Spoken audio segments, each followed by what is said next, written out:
Hey there, MedCosmos here. So let's pick up the JVP from where we left off. So in the earlier video, we spoke about JVP and how its physiological waveform is acquired corresponding to various phases of the cardiac cycle. And now we are going to talk about how we will use the JVP in our clinical practice to probably get a hint towards a particular kind of pathology.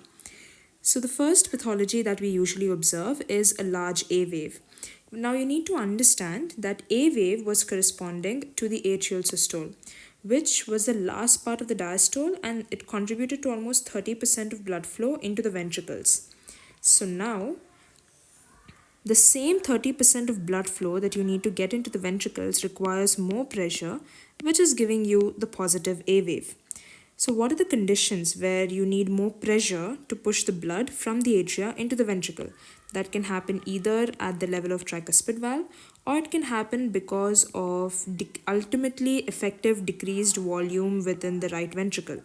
So, decreased movement across the tricuspid valve is seen in tricuspid stenosis, and a decreased right ventricular volume is seen in cases of its outlet obstruction, as in pulmonic stenosis or subpulmonic stenosis, which is a feature of tetralogy of Fallot.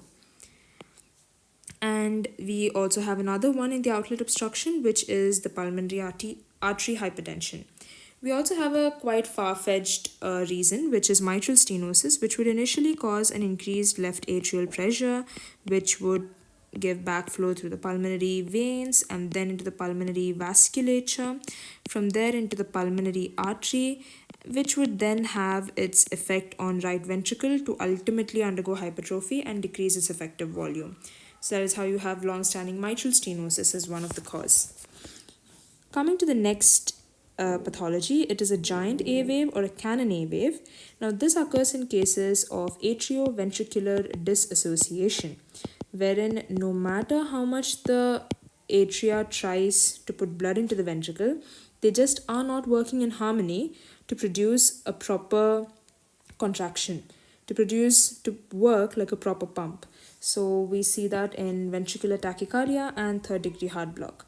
Coming to the next interesting pathological feature, here I want to approach the other way around. So I want to talk about the pathological feature associated to JVP in tricuspid regurgitation.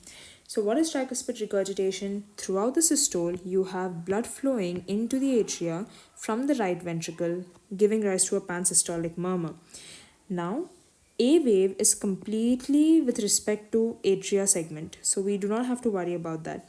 Coming to the C wave, it was responsible for the isovolumetric contraction, where you were supposed to have the tricuspid valve closed, and X wave, where we were supposed to have the atria relaxing also with the tricuspid valve closed. So these are the two things that we have to worry about. During the isovolumetric contraction phase corresponding to the C wave, we do not have the tricuspid valve remaining shut, as a result of which you have a slightly increased pressure that is noted in the internal jugular vein during the isovolumetric contraction.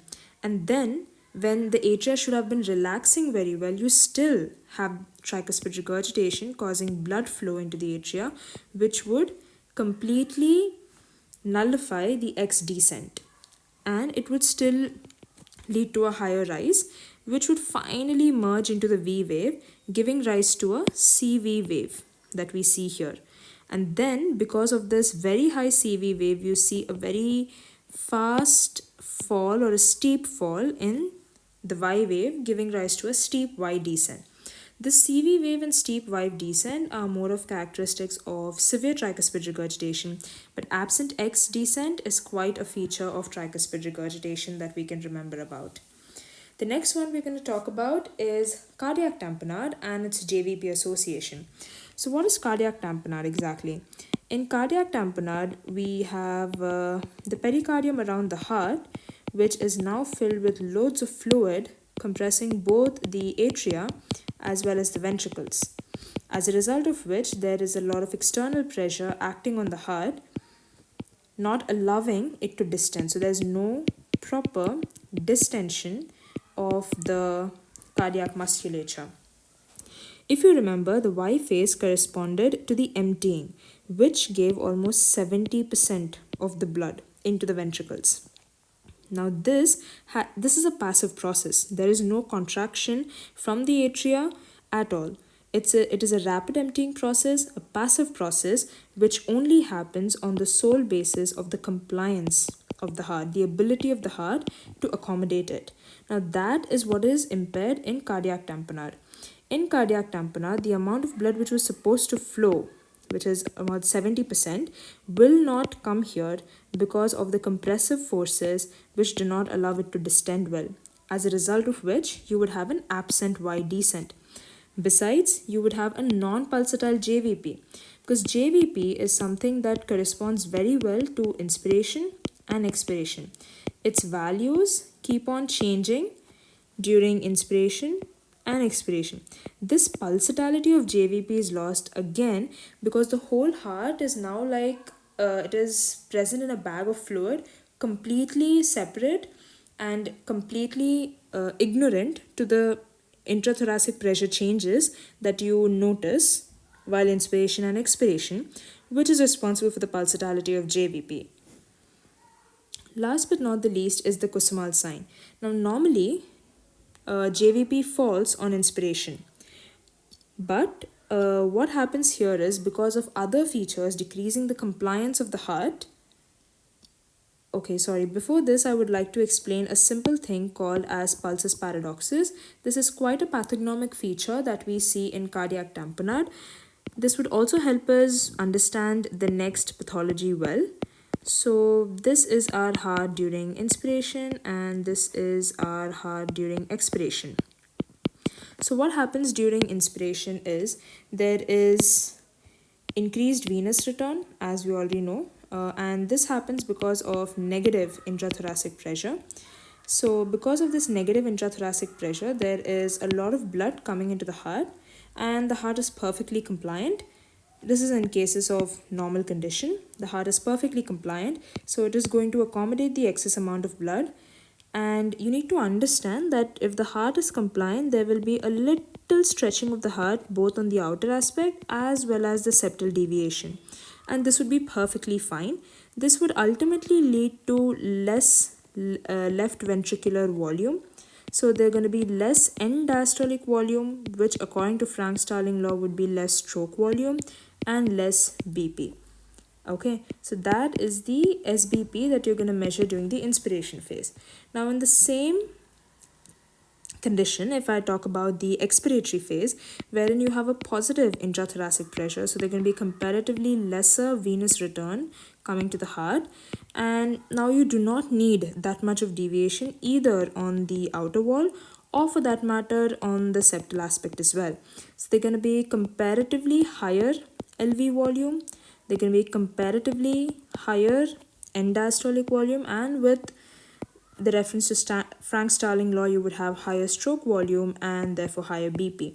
So this is the systolic BP that you would measure during the expiration phase, which is about 10 mm higher when compared to, which is about less than 10 mm higher compared to the systolic BP that you would have measured during inspiration phase. Now this, what we have seen here, is a normal phenomenon that occurs in our body. An exaggeration, that is a difference of more than 12 mm of Hg, is what would be referred to as pulsus paradoxus.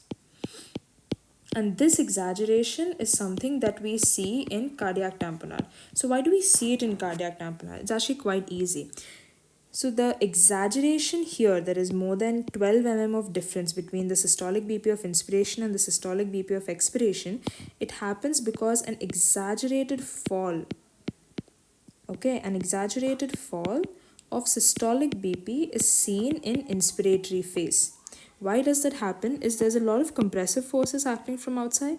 So when there's increased venous pressure or venous return, there is exaggerated septal deviation that you see.